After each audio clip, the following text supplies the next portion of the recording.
নমস্কার। আজকের suspense story চ্যানেলে আপনাদের সকলকে স্বাগত। এখনও যারা আমাদের চ্যানেলটিকে সাবস্ক্রাইব করেননি তারা সাবস্ক্রাইব করে আমাদের পাশে থাকবেন। আমাদের আজকের গল্প বারিদ বরণ ঘোষের লেখা হাকিমের বাংলোর বিবি ভূত। গল্প হাকিমের বাংলোর বিবি ভূত।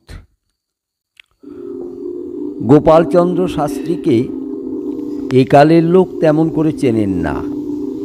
সেকালের লোকেও বিশেষ কেউ চিনতেন কিনা আমাদের লেখা থেকে পাঠকরা তা বুঝে নিতে পারবেন। ইংরেজ আমলে তিনি ডেপুটি ম্যাজিস্ট্রেট ও ডেপুটি কালেক্টর হিসাবে অবশ্য বেশ পরিচিত হয়েছিলেন। স্বদেশ প্রেমিক এই মানুষটি দীর্ঘদিন ইংরেজ সরকারের দাসত্ব করতে পারেননি, সেজন্য চাকরি ছাড়তে বাধ্য হয়েছিলেন। তার ডেপুটিগিরির সময় একটা দারুণ ভৌতিক অভিজ্ঞতা হয়েছিল।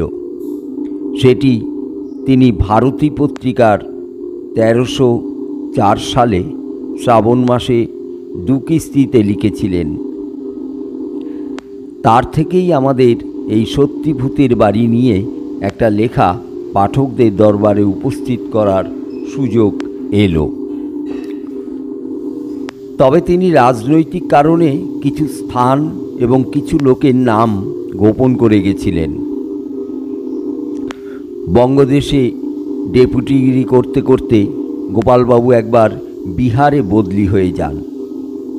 যেখানে চাকরি করতে গেলেন সেখানে যে ইউরোপীয় জয়েন্ট ম্যাজিস্ট্রেট ছিলেন তাকে সাহায্য করতেই গোপালবাবুকে সেখানে নিয়ে যাওয়া হয়। জায়গাটার নাম ধরে নিন ক। এখানে তার কাজের খুব চাপ ছিল। আদালতের হাকিমের কাজ প্রচণ্ড পরিশ্রমেও সারাদিন শেষ করতে পারতেন না। মাসের মধ্যে অন্তত 25টা দিন বাসায় ফিরে আসতে রাত 9টা বেজে যেত। সুবিধের মধ্যে তার বাসা ছিল গঙ্গার একেবারে পাড়েই। বিস্তৃত বাংলোটিতে ফিরে শয্যায় নীল হাওয়াটা খুবই আরামের ছিল। ফুরফুরে হাওয়ায় শরীরের সমস্ত ক্লান্তি একেবারে দূর হয়ে যেত। কয়েকটি গাছ কাটিয়ে তিনি তার বাংলো লাগোয়া মাঠটাকে প্রশস্ত আর খোলামেলা করে নিয়েছিলেন। গাছ কাটানোর জন্য পরিচিতদের কেউ কেউ তাকে বলেন, গাছ কেটে আপনি ভালো করেননি। এর একটি পুরনো গাছে একটি ব্রহ্মদত্তী বহুকাল ধরে বাস করে আসছেন বলে আমরা শুনেছি। তাছাড়া এই বাংলো বাড়িতে অনেক ভূত প্রেত বাস করে, সেই জন্য এই বাড়ি সহজে কেউ ভাড়া নেয় না।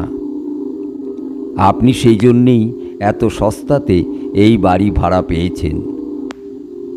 সত্যিই তাই। বাংলোর আশেপাশে অন্যদের বাড়িঘর নেই, মানুষজনের চলাফেরাও খুব কম। সন্ধে হলে তো কথাই নেই। চারধার একেবারে শুনশান, পাশ দিয়ে গঙ্গা বয়ে যাচ্ছে।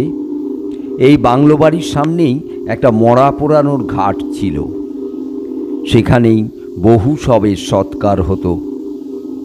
তাতে আশপাশের পরিবেশ দুর্গন্ধে ভরে যেত। একবার এক জয়েন্ট ম্যাজিস্ট্রেট এই বাংলোতে থাকার সময় মরা পোড়ার গন্ধে অতিষ্ঠ হয়ে সরকারকে বলে এখান থেকে শবদাহের ব্যবস্থা উঠিয়ে দেন। ঘাট উঠে যায় মাইলখানেক দূরে। গোপালবাবু স্থানীয় লোকদের কাছে আরও শুনেছিলেন যে শ্মশান দূরে সরে যাবার পর থেকেই বাংলোটিতে ভূতের উপদ্রব খুব বেড়ে যায়। ওই জয়েন্ট ম্যাজিস্ট্রেট মিস্টার টো বদলি হয়ে চলে যাবার পর আর কোনো ম্যাজিস্ট্রেট এই বাংলোতে বাস করতে আসেননি। এখানে ভূতের উপদ্রবের কথাটা সর্বত্র এমনভাবেই চাউর হয়ে গেছিল, তবুও গোপালবাবু এখানেই বাসা নিয়েছেন শুনে অবধি স্থানীয় এবং আদালতের লোকেরা খুব অবাক হয়ে গিয়েছিলেন। শুধু অবাক নয়, তারা ক্ষতির আশঙ্কাও করতে লেগেছিলেন। গোপালবাবুকে তারা একবার সাবধান করে দিয়ে বলে দিলেন, দেখুন, এখানে আগে বেশ কিছু গোয়ালা কসাই জাতীয় মুসলমান বাস করত। ভূতের ভয়ে তারা সবাই পালিয়ে গেছে, সেই জন্যেই এখানে কোনো লোক উপস্থিতি নেই। আপনি যদি নিজের ভালো চান তো তাড়াতাড়ি এখান থেকে পাত্তারি গুটিয়ে শহরের অন্য কোনো বাড়ি ভাড়া করে উঠে যান। গোপালবাবু যুবক মানুষ, বিশ্ববিদ্যালয় থেকে পাশ করেই শ্বশুরমশাইয়ের যত্নে এই চাকরিটি পেয়ে গিয়েছিলেন। তার স্ত্রী নবীনা, সবে বিয়ে হয়েছে। স্ত্রী গুণবতী, বাংলা হিন্দি দুটি ভাষাতেই অনর্গল কথা বলতে পারেন। সংস্কৃত এবং ইংরেজিতেও চলনসই জ্ঞান। তার ভয় ডর কম, তবুও লোকমুখে ওই যে ভূতের ব্যাপার প্রচার হয়েছে তার উৎস জানবার জন্য তিনি স্বামীকে অনুরোধ করলেন, সত্যিই যদি এরকম কোনো ভূতের উপদ্রব থাকে তবে আমাদের অন্য জায়গায় বাড়ি দেখতে হবে। বিদেশ বিভুঁয়ে স্ত্রীর কথা শোনা ভালো, তার মতো বন্ধু তো এখানে আর কেউ নেই। তাই ভেবে পরের দিনই তিনি শহর কোতোয়ালকে ডেকে পাঠালেন। তিনি এলে তাকে সব খুলে বললেন। তিনিও এসব কথা কিছু কিছু আগে শুনেছিলেন, তবে হাকিমের সামনে সেসব কথা কবুল না করে বললেন, হুজুর, আমি দু একদিনের মধ্যেই সরেজমিনে তদন্ত করে আপনাকে সব রিপোর্ট দেব। কদিন আপনার বাংলোর চারপাশে কড়া পাহারার ব্যবস্থা করছি, আর অনেক আলো লাগাবার ব্যবস্থা করছি স্যার। আপনি কিছু ভাববেন না, এই বান্দা হাজির থাকতে আপনার কোনো লোকসান হতে দেব না। তার কথা রেখে তিনি 2-3 দিনের মধ্যে একটা বড়সড় গোপন রিপোর্ট গোপালবাবুকে সিল করা খামে ভরে নিজে এসে দিয়ে গেলেন এবং অভয় দিয়ে গেলেন। পাহারা আর আলোর ভয়ে কদিন ভূতের তেমন উৎপাত দেখা গেল না, 2-একটা ধূপধাপ শব্দ ছাড়া। কিন্তু এই গোপন রিপোর্ট পড়ে গোপালবাবুর গায়ের সমস্ত লোম ক্ষণে ক্ষণে খাড়া হয়ে উঠতে লাগল। তবে তরুণী স্ত্রীকে তার সব খুলে বললেন না, পাছে ভয় পেয়ে বিগড়ে যান। এর 2 দিন পরেই স্বয়ং ইন্সপেক্টর নিজে এসে বলে গেলেন, they say that this bungalow is haunted by, এবং বাংলোতেই উপদ্রব আছে। গোপালবাবু চুপ করে আছেন দেখে আবার বললেন, many have seen with their own, তারা অনেকেই নিজের চোখে দেখেছেন। কাছেই বসেছিল মুসলমান সাব ডেপুটি কালেক্টর। তিনি শুনে বললেন, we are now living in অ্যারেজ of superstition, আমরা একটা কুসংস্কারের যুগে বাস করছি এখন। তবে মৌলভী সাহেব একেবারে সোজাসুজি বলে দিলেন, বাস্তবের আড়ালে কত রহস্য যে লুকিয়ে আছে কে জানে। অর্থাৎ দেখতে দেখতে সপ্তাহখানেক কেটে গেছে। আদালতে কাজ সেরে গোপালবাবু বাসায় ফিরে এসেছেন। রাত প্রায় 9টার কাছাকাছি। এদিন তার হাতে আবগারি আর পুরসভা সংক্রান্ত ছোট ছোট বন্দোবস্তের ভার ছাড়াও বেশ কয়েকটা ফৌজদারি মোকদ্দমার ভারে ন্যস্ত ছিল। একজন মুসলমান দরবেশিনী, স্ত্রী দরবেশ বা ফকির, চুরির মোকদ্দমায় ভারতীয় দণ্ডবিধি 379 ধারায় অভিযুক্ত হওয়ায় আদালতে তাকে নিয়ে আসা হয়েছিল। ওই মহিলা খানদানি বংশের ছিলেন, কারণ উর্দু এবং ফার্সিতে খুবই দখল ছিল। কোরআন এবং ইসলামী তত্ত্ব একেবারে নখদর্পণে। তার পাণ্ডিত্য ও ভদ্রতা হিন্দু ও মুসলমান উভয় সম্প্রদায় তাকে অশেষ শ্রদ্ধা করতেন। ইনি আসলে ইরান থেকে এসেছিলেন, অথচ এই মহিলাকেই চুরির অপরাধে সোপর্দ করা হয়েছে। গোপালবাবু শুনেই স্তক অবাক হয়ে গেছেন। অন্যদিকে পুলিশ ইন্সপেক্টর, যিনি তার বিরুদ্ধে চুরির মামলা করেছেন, তিনিও নিজে সৎ এবং মিথ্যা মামলার বিরোধী ছিলেন। তিনি নিজে রিপোর্ট দিয়েছেন যে এই দরবেশিনী, আসল নাম ফতিমা গাইয়া, চুরি করেছেন। এর স্পষ্ট প্রমাণ পাওয়া গেছে। সামান্য ধরনের চুরির অভিযোগ হলে হয়তো সবাই উপেক্ষা করত, কিন্তু এই চুরি ঘৃণিত এবং খুবই নীচতার। এবং মজার কথা, ফতেমার বিরুদ্ধে যারা সাক্ষ্য দিলেন তারা সকলেই তার গুণকীর্তন করেও তাকে চোর বলেই প্রমাণিত করলেন।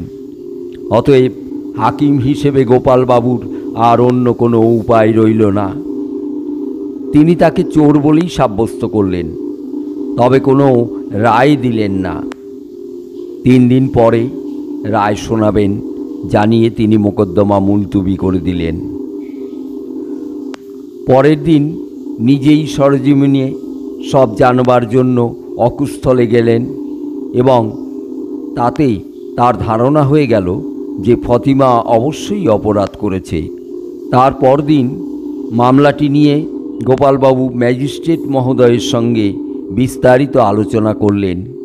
সব শুনে তিনিও অভিযুক্তকে শাস্তি দেবার পরামর্শ দিলেন। এই সময়ে সরকারি আদেশে দুপুরের পরিবর্তে সকালে কাছারি বসাবার হুকুম হয়েছিল। তাই রায়দানের দিনে সকাল 8টার মধ্যেই ফতিমাকে কাছারিতে হাজির করানো হলো। আদালতের কাজ শুরু হতে হাকিম সাহেব দণ্ড ঘোষণা করলেন, 3 মাসের সশ্রম কারাদণ্ড। শুনে দরবেশিনী বললেন, ঈশ্বর আপনার ভালো করুন। নিরপরাধিনীকে বিনা কারণে আপনি প্রাণে মারলেন। পুলিশের লোকেরা কালক্ষেপ না করে ফতেমাকে জেল হাজতের দিকে নিয়ে গেলেন।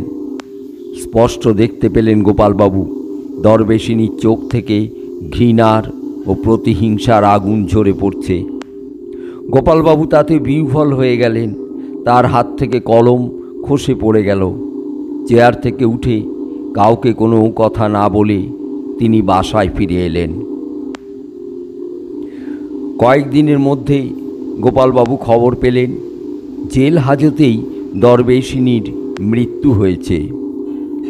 ডাক্তার মৃত্যুর জন্য তার মানসিক অবসাদকেই দায়ী করে এবং সেই সম্পর্কে রিপোর্ট দিয়েছেন। কিন্তু জেলের জমাদার এসে জানালেন এমন অসাধারণ এবং মহান মৃত্যু তিনি কখনো দেখেননি। এটা মৃত্যু নয়, জীবন মুক্তির পর নবজীবন। শহরের মুসলমানেরা এসে ফতেমার শবদেহ নিয়ে গিয়ে কবর দিলেন। এরপরে বেশ কটা দিন কেটে গেছে। একদিন বিকেলে বাংলোর বারান্দায় বসে গোপালবাবু গঙ্গার তরঙ্গমালা দেখছিলেন। তার বুড়ো চাপরাশি এসে বলল, হুজুর, পরশু রাতে পাহারা দেবার সময় ওই কনস্টেবল মূলচাঁদ সিং বড্ড ভয় পেয়ে গেছিল। কাল রাতে পাহারা দিচ্ছিল ওই সিপাই নাদির খাঁ, সেও ভয়ে চিৎকার করে উঠেছিল। আজকে রাতে জোড়া পাহারার ব্যবস্থা করলে ভালো হয়। গোপালবাবু তর্ক না করে 2 জন পাহারাদারদের জন্য হুকুম দিলেন। কথা বাড়ালেই তার স্ত্রী সব শুনে হয়তো ভয় পেয়ে যেতে পারতেন। চাপরাশি চলে গেলেন। রান্নার লোককে বারান্দাতেই খাবার দিয়ে যাবার জন্য বললাম। 2 জনে সেখানে বসেই রাতের খাবার খেয়ে নিলাম। খাওয়া শেষ হয়ে গেল। রাত প্রায় 10টা তখন। ঠিক সেই সময়ে তার ঘোড়ার গাড়ির সহিস এসে কাঁপতে কাঁপতে জানালো, আমি জেলের মধ্যে গেছিলাম, গিয়ে দেখি পাহারার কনস্টেবল 2 জন অজ্ঞান হয়ে মূর্ছায় পড়ে আছে। ওই পাশে ছিল জেলের চাকর ভোজলা। তার মা বলল এরা ভূত দেখে অজ্ঞান হয়ে গেছে। শুনেই দৌড়ে তিনি ফটকের বাইরে এসে দেখেন সত্যি কনস্টেবল 2টো অজ্ঞান হয়ে পড়ে রয়েছে। ভোজলাও মূর্ছিত। অনেক কষ্টে তাদের চেতনা ফেরানো গেল। তিনজনেই সংজ্ঞা পেয়ে একই রকম এজাহার দিল। তারা যা বলল তার রকমটা এই প্রকারের। কদিন ধরেই দিনে থানার কাজ এবং রাতে পাহারা দেওয়ার কাজ চলছে। পরশু রাতে একটি মেয়ে ছেলেকে ফটক দিয়ে যেতে দেখেছিলাম। তার হাতে মশাল ছিল, সেটি খুব মৃদুভাবে জ্বলছিল, তাই মেয়েটির চেহারাটা স্পষ্ট করে দেখা যায়নি। তবে মনে আছে তার মাথায় মানুষের মাথা ছিল না, একটা খুলির মতো ছিল। তাকে জিজ্ঞেস করলাম, তুমি কে? সে বললে, তিবড়া। তখন জানতে চাইলাম সে কেন এসেছে। তাতে সে খুলিতে হাত দিল আর সঙ্গে সঙ্গে একেবারে অদৃশ্য হয়ে গেল। আজ রাতে পাহারা দিতে গিয়ে আবার ওই মেয়েটিকে দেখতে পাওয়া গেল। আজও সেই মশাল আর খুলি দেখেছি।